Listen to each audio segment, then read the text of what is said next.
ज्ञान सरोवर में आप सभी का फिर से एक बार स्वागत है। और आज मैं फिर से लेके आई हूँ बेहद शिक्षाप्रद एक छोटी सी कहानी जो कि पंचतंत्र से ली गई है। कभी कभी हम लोग जीवन में किसी से भी दोस्ती बिना उसके बारे में अता पता किए कर लेते हैं और ऐसी दोस्ती कितनी महंगी पड़ती है, बस आज की कहानी में यही बताया गया है। तो पंचतंत्र से कहानी है तो पशु पक्षी तो होंगे ही, तो चलिए कहानी मैं शुरू करती हूँ। जंगल में एक गीदड़ था जो शेर का मंत्री था। एक बार एक जंगली हाथी और शेर का युद्ध हुआ।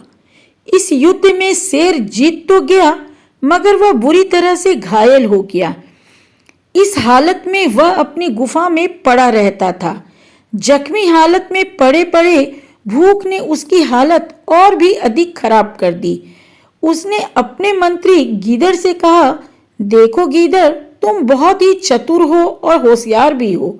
अब तुम जंगल में जाकर किसी भोले भाले जानवर को अपनी बातों में फंसाकर मेरे पास ले आओ। मैं उसे यहीं पर मारूंगा, फिर हम दोनों अपना पेट भर लेंगे। गीदड़ किसी जानवर की तलाश में घूमता हुआ मक्का के एक खेत में जा पहुंचा जहां पर एक गधा चर रहा था। गीदड़ गधे के पास गया और बोला, बड़े भाई राम राम। राम राम भैया, कहो आज इधर कैसे आना हुआ? गधे ने पूछा, क्या बताऊं भाई, इस जंगल में अकेला हूं और किसी सच्चे दोस्त की तलाश में भटक रहा हूं। क्या तुम मेरे दोस्त बनोगे? क्यों नहीं, गधे ने कहा। क्यों नहीं भाई, सोचना तो बैर करने में चाहिए, मित्रता के लिए कैसा सोचना। इधर मैं भी अकेला हूँ। बूढ़ा होने पर मेरे मालिक ने भी मुझे घर से निकाल दिया है।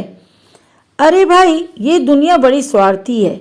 गीदड़ बोला, खैर आज तुम जैसा अच्छा मित्र पाकर मुझे बड़ी खुशी हुई भाई। आज तुम मेरे घर चलकर दावत कबूल करो, तभी दोस्ती पक्की होगी। क्यों नहीं भाई, चलो, यहाँ कौन सा हल में जुटे हैं। गधा उसके साथ जाने को तैयार हो गया। गीदड़ भी उसे लेकर शेर की गुफा की तरफ चल दिया। चलते चलते दोनों उस गुफा के निकट पहुंच गए जिसमें शेर पहले से ही अपने शिकार पर झपटने के लिए तैयार बैठा था। उसने दूर से ही गधे और गीदड़ को आते देख लिया था। वह समझ गया यही गधा उसका शिकार बनेगा। मोटा ताजा गधा देखकर शेर की भूख और भी बढ़ गई थी। जैसे ही गधा गुफा के पास आया तो शेर एकदम से बाहर निकला और एक ही झपट्टे में गधे को ढेर कर दिया, यानी कि मार डाला।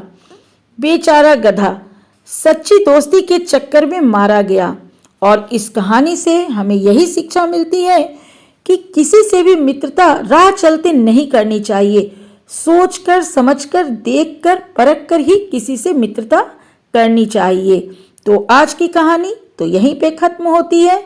अगली बार मैं फिर आऊंगी किसी नई कहानी के साथ, नई शिक्षाप्रद कहानी के साथ। तब तक के लिए जय हिंद, जय भारत।